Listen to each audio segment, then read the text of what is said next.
আসলে বিএনপি হলো বহু সালে নির্মিত এক গাছ। বহু সাল নির্মিত গাছ বুঝেন? যে এই গাছের মধ্যে মিষ্টি ফলও আছে, চুকা ফলও আছে, আমও আছে, কাঁঠালও আছে, জামও আছে, আবার মাকাল ফলও আছে। আজকে বিএনপি ইসলামের বিরুদ্ধে স্লোগান দেয়, আজকে বিএনপি আলেম ওলামাদের বিরুদ্ধে স্লোগান দেয়, বক্তব্য দেয়।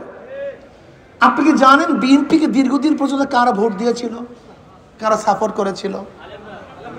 হ্যাঁ, শোনেন, আজকে বিএনপি স্টেজের মধ্যে যে নৃত্য চলছে, যে পতিতাদের ড্যান্স চলছে, এদেশে যারা বিএনপিকে এককালীন ভোট দিত তারা কিন্তু তাদেরকে আর ভোট দিবে না।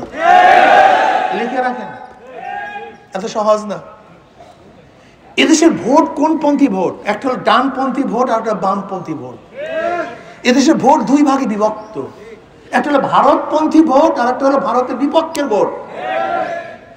ভারতপন্থী এবং বামপন্থী ভোটগুলি সবসময় গ্রহণ করত আওয়ামী লীগ, ডানপন্থী এবং ভারতের বিরোধী ভোটগুলি গ্রহণ করত বিএনপি। এখন যদি বিএনপি ভারতপন্থী হয় আর ডানের বিরুদ্ধে কথা বলে, তা বিএনপির ভোট কই?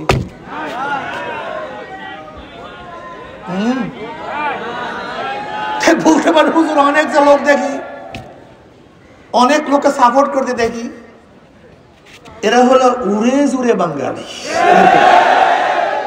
এরা রাজনীতির র বুঝে না।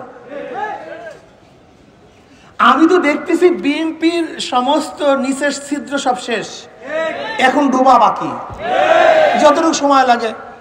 দেখেন, একটা জাহাজ ছিদ্র হওয়ার পরে ডুবতে একটু সময় লাগে, ঠিক একই অবস্থা আমি বিএনপিকে দেখতেছি। আজকে বিএনপি মাশায়েখদের বিরুদ্ধে যে